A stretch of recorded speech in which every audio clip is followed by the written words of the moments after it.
I have on the show today the author of this great book, The Best Beloved Thing is Justice. The author is Lisa Kloppenberg. She is the dean of Santa Clara Law School, and she's also the acting president of Santa Clara University. And we also have on the podcast today the subject of that book. And she is an incredible woman who is incredibly special to me, a federal judge, Dorothy Wright Nelson. She was my first boss at a law school. I worked as her law clerk. She officiated at my wedding. She created this incredible organization called the Western Justice Center that focuses on nonviolent conflict resolution. We do a lot of work in schools to get kids to act right and to resolve their disputes in ways that are better than some grown-ups do. Judge Nelson was dean of USC Law School at a time when there was no other woman law school dean in the country. I am really grateful to her for a lot in my life, frankly, because she's a mentor and a friend, and she's really always been there for me. And I'm really grateful to Lisa for writing this book. So I hope you enjoy our conversation with these very, very special women. Judge Nelson and Dean Kloppenberg, thank you so much for joining me today. It's such an honor. It's my honor. I have told my viewers and my listeners about you, Judge. I've told them about the book. Lisa, I've explained to the extent I can how important you are to me.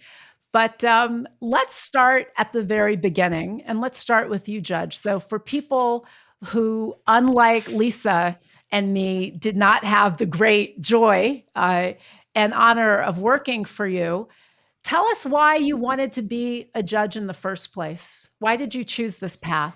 As always, Tanya, you ask good questions. Well, when I was in the 11th grade, I was a counselor for the Culver Palms YMCA. I had 18 little 8-year-olds, mostly from underprivileged homes. And as I enjoyed my time with them, I found that many of them were living in very bad homes. They were living really at a poverty level, and I kept saying, we've got to do something about this. When I found that children were being undernourished and I would investigate, well, they say, oh, the law says this, or the person in charge, or the commissioner said this. And I went home and said to my parents, I don't think I want to be a social worker. I want to be a judge so I can tell people to improve these conditions. So that's really what I had in mind. I didn't think I'd necessarily be a judge. I had to be a good lawyer first. That was difficult. But when I was asked to be a judge, even though I was dean of a law school that I loved very much, I thought, here's my chance. And it sort of fell into my lap. And that's really why I think I ended up as a judge. Judge, you entered the law as a profession when there were very few women doing what you did. I happen to know some of the stories because, as I said, you are my professional mother. But can you just give my viewers and my listeners some sense of what it was like for you being a young woman lawyer when you first started to practice? Being a young woman lawyer, I remember one of my first cases was a divorce case for a friend of mine, and I had never done it, and I went into court, and the case was called, and the judge came out. Where is the lawyer for the person suing? And I said, I'm the lawyer, Your Honor. He said, sit down. I sat down, and he said to the bailiff, we'll wait till all the lawyers arrive.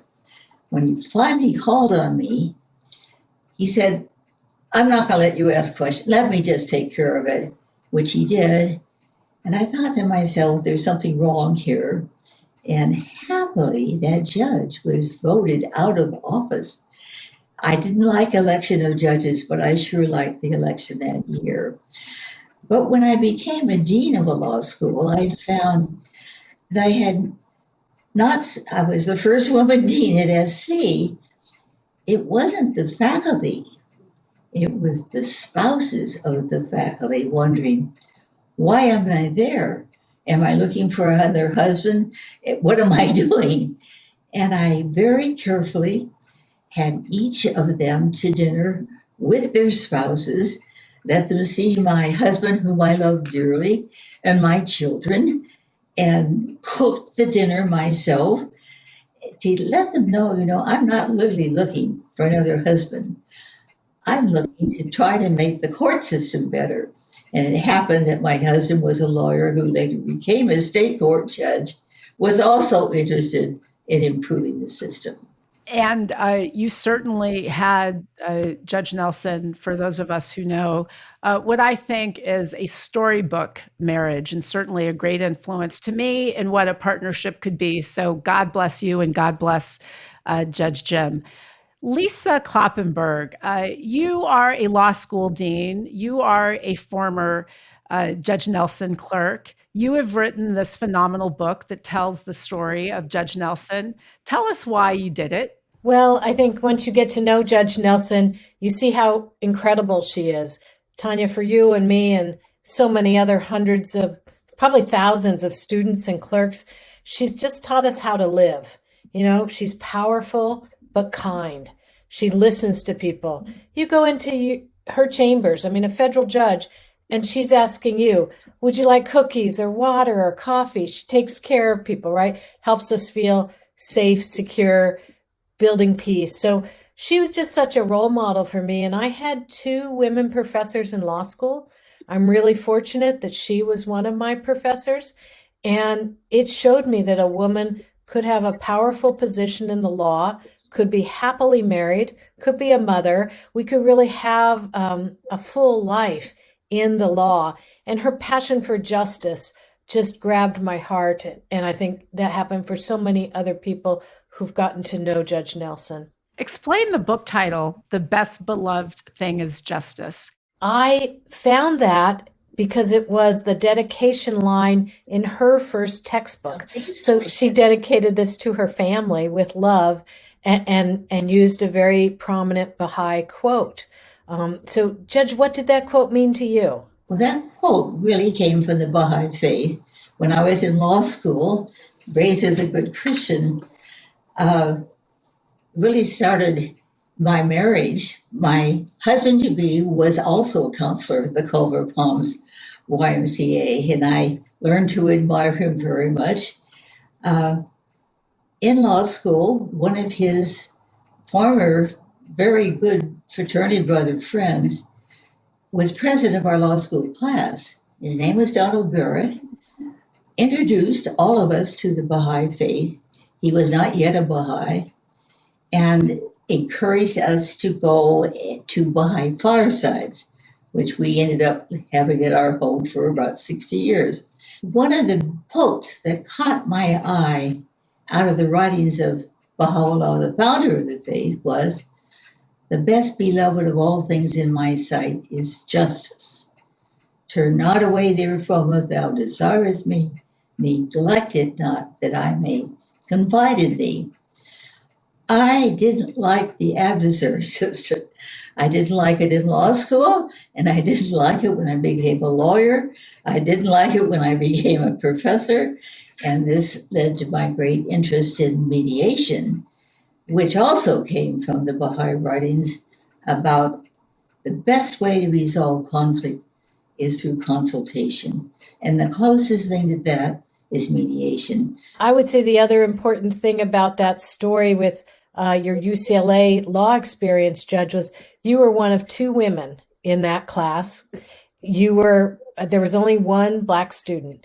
And partly why your class president stood up and said, we're not going to join the National Legal Fraternity, is because they wouldn't admit you women and the Black student. And you thought that was unjust and unfair. And so did he. So I think that was a big attractor for you to learning about the faith. Yes, thank you. Lisa, you are dean of a law school, and we see that the way that people communicate on campuses these days is so divisive. I mean, it seems that, the college campuses and even in higher ed, they've become less a place where we have respectful debate about free ideas than it is like name calling and, deciding who can't come.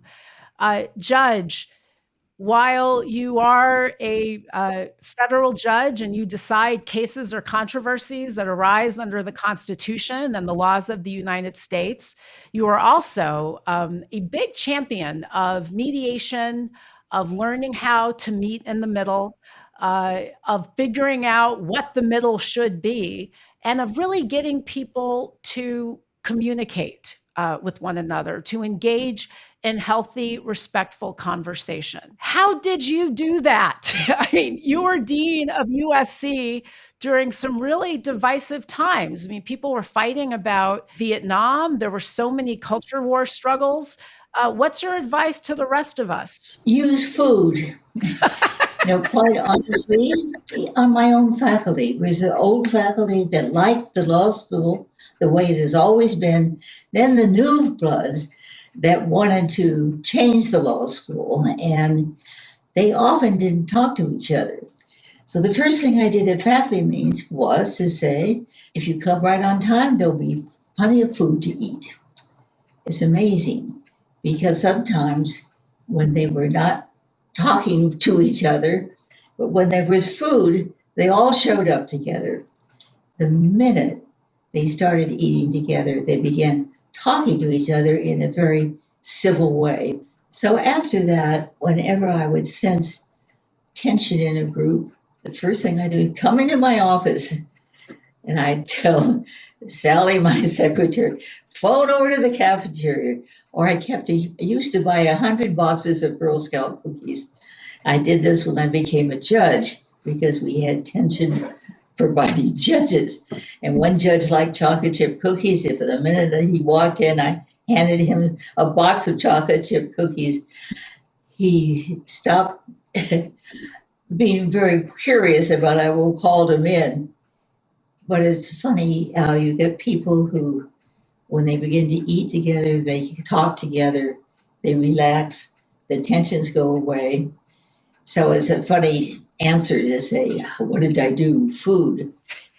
Lisa, talk to us about how that philosophy of governing, of managing law professors and law students, how does that influence you in your own deanship? The judge was dean of USC during a tumultuous time. You're a dean during a tumultuous time. How does her philosophy impact you? Well, it's really made a huge difference in my life. I learned about mediation in her class. I took some extra lessons in mediation, and it's a lot about listening, really trying to listen, not with having the answer in your own head, but really trying to be open to the other person's point of view and trying to find common ground. And there's that back and forth. You're listening both for what they say, but also the emotions, the feelings behind it. What are their deeper interests? So that has helped me all the way along. I mean, it's helped in my family.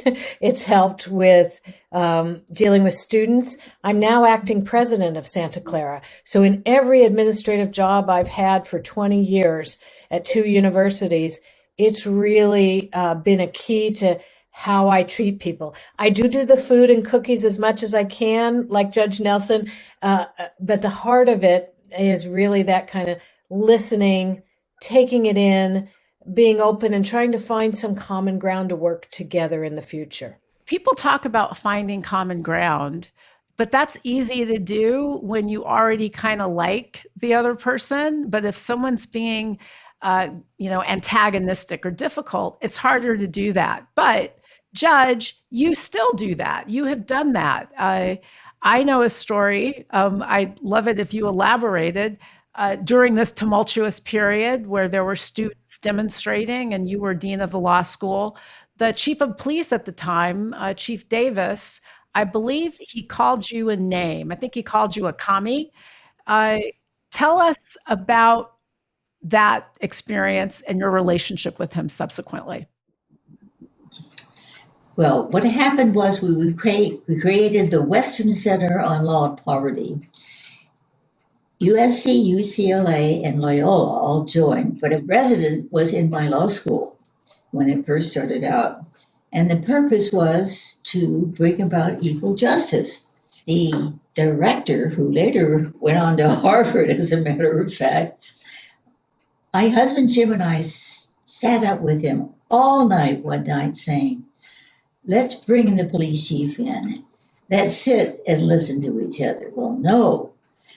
He said, we have to gain credibility. So the Western Justice Center on Law and Poverty sued the police officer. He went on channels 5, 7, and 11 and called me that liberal communist at USC.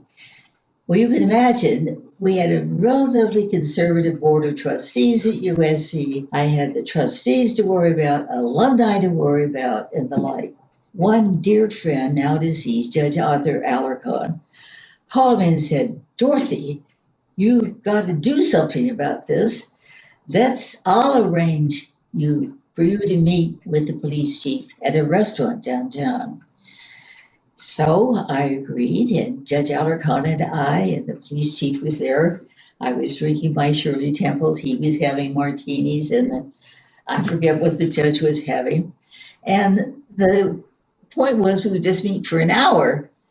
Well, an hour went by, and I explained that wasn't it better to let these problems of racism be solved in the courts than on the streets? And of course, I had nothing to do with it, understand, Mr. Police Chief. This was the decision of the board that I don't sit on. Well, he said, let's have another round. And my husband had dropped me off and was circling the restaurant. And it became 8 o'clock, then 9 o'clock. And I said, well, I've intruded on you, Chief. We better say goodnight. He said, let's have one more round. And my husband took me back. Unbeknownst to me, the owner of the restaurant was the father of one of my students. And I go to law school the next day. Dean caves into police chief was the big, huge headline. So bad that the president topping of the university called me.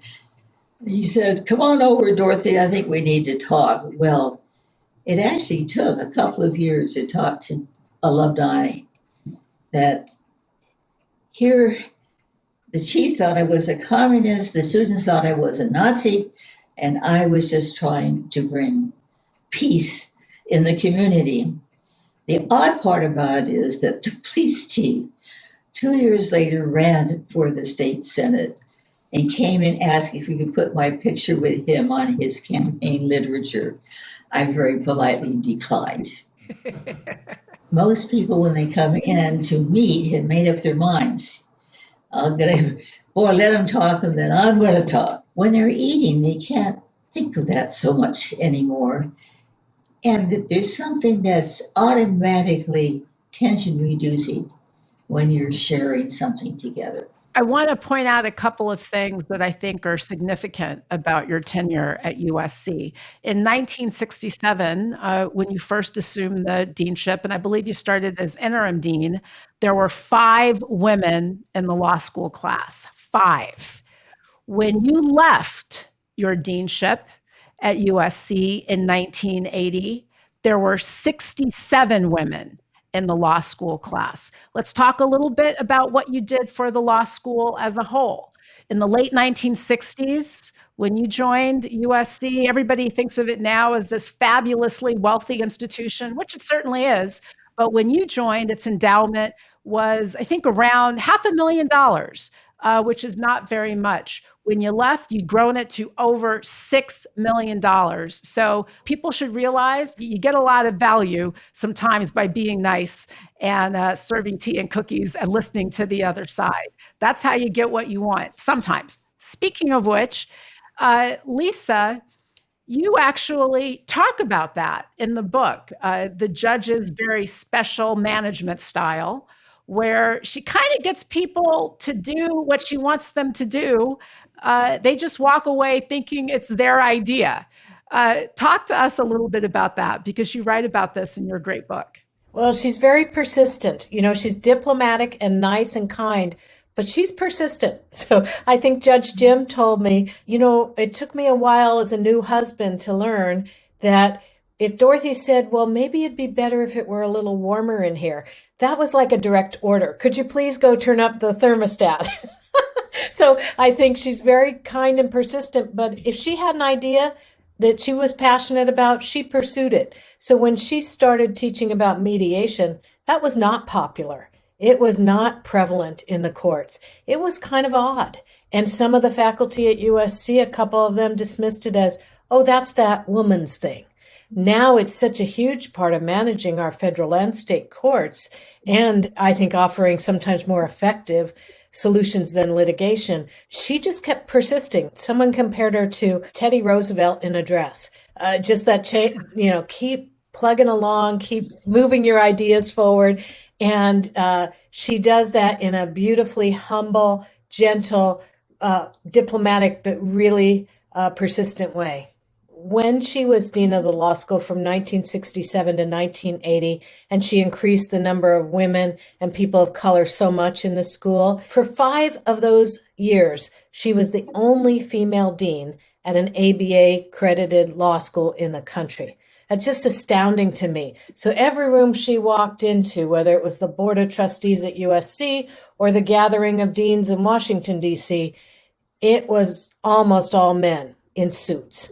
But she was herself. She was honest to her own style. She didn't try to become a 1970s man, right? She really was herself with her beautiful dresses and her love of roses and her love for the color blue. You know, she was herself. Judge, if we could just talk a little bit about what I think is your beautiful personal story and the beautiful love you had with Judge Jim. You were a federal judge. Judge Jim was a state court judge. I want you to tell people how you two met. Well, we met at the Culver Palms YMCA.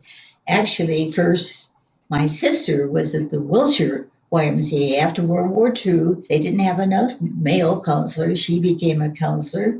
There she met her future husband, who was captain of the tennis team at UCLA and played basketball. And she came home one day and said, you know, we have a new counselor. His name is Jim, and I think you'll like him. So that summer, I had a boys' club of 18 little 8-year-olds. They called themselves the Gorillas. He had a boys' club of 18 little 8-year-olds, and they called themselves, more properly, the Cherokees. In those days, it was okay for them to wear feathers. Well, we go on field trips, and we had these big trucks that we went in. I took my kids with Santa Monica to go fishing. As we went down, little Herbie, always at my side, said, Dorothy, the Cherokees are coming. I said, oh, good. So I went down one part of the pier. Did they come sit with us? No. Next week, I took them up to the observatory, and there was a mile-high hike up to the observatory. As we were going up the hike, little Herbie said, Dorothy, the Cherokees are following us. I said, let's wait. So we waited at the top of the trail, and Jim came over and said, it seems to me that we like the same things. Why don't we take our field trips together? So we were married for 60 years. We kept taking field trips together, and I felt the luckiest person in the world, because not only did he encourage me, there were tough times at school, when he became a judge, it made it much easier, because if I had to stay a little late, he would go home early. But we traveled together, we became Baha'is together. He was chairman of our National Assembly. And when we gathered for a World Congress in New York with 40,000 Baha'is, when my husband and my children sat next to me and my cousin introduced the mayor of New York, tears rolled down my eyes. I thought, this is my family, and we all believe in the same thing, and we all want to make the world a better place to live. But he was an athlete.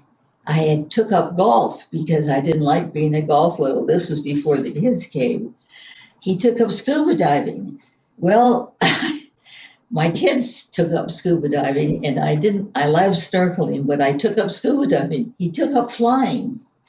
And actually, I learned how to fly an airplane. I take off and land, but I never got my license. I didn't enjoy it as he did. He hated gardening. I love gardening. He built our hi-fi. I built our rose garden.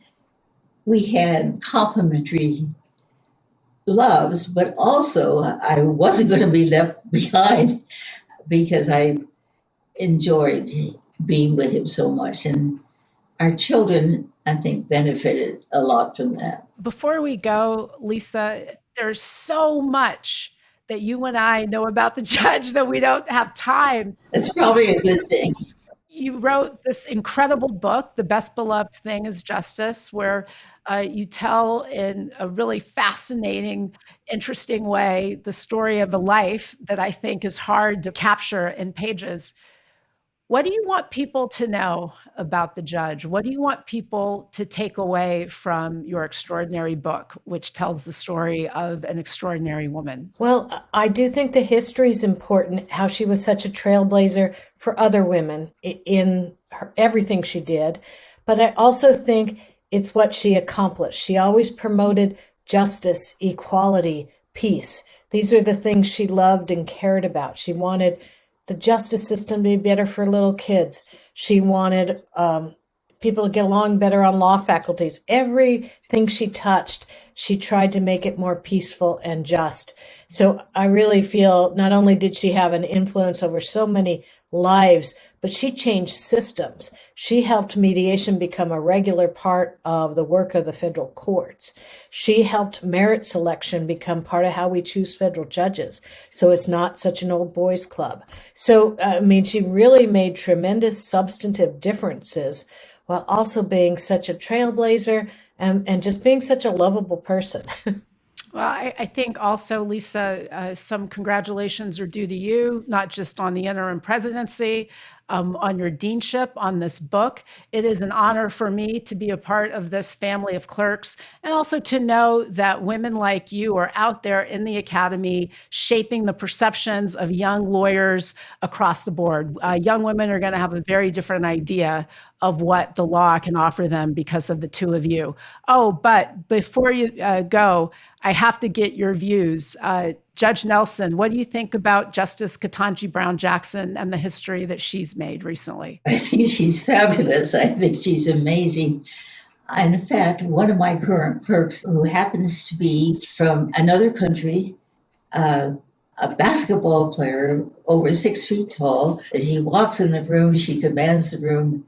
Her goal is to be a clerk to the new justice. So I'm going to do everything I can to make sure that if not this year, the following year, that she might have a chance to become a clerk. I think we're very lucky. And I think it's wonderful for our justice system that she is sitting where she is sitting. Lisa and I have both benefited greatly because you are sitting where you are sitting. And I'm going to let Lisa have the last word, but I will not let you leave without saying right now in front of everybody that you have always had my back. You've always been not just a mentor and a guide, but a friend. You have counseled me. You have prayed with me and for me. You have given me great advice about the law, about justice, and about just what's right. So with that, Judge Nelson, thank you for always being there for me. And I love you. And I'm going to let Dean Kloppenberg, Acting President Kloppenberg, have the last word because she wrote this incredible book, The Best Beloved Thing is Justice. Thank you so much, Tanya, for making it possible to share Judge Nelson's amazing story. We're very excited about our new justice. And this is what Judge Nelson has been fighting for all her life, from going from 2 women in her law school class and no women faculty members to the point where we can have a Black woman on the Supreme Court, and the Supreme Court will eventually look more like the face of America. That's what we need to do with our justice system. So thank you, Your Honor, for being such a trailblazer for justice. I love you too. And you are both 2 of the most amazing clerks out of my hundreds of clerks that I've ever had. Thank you both. Thank you, Judge.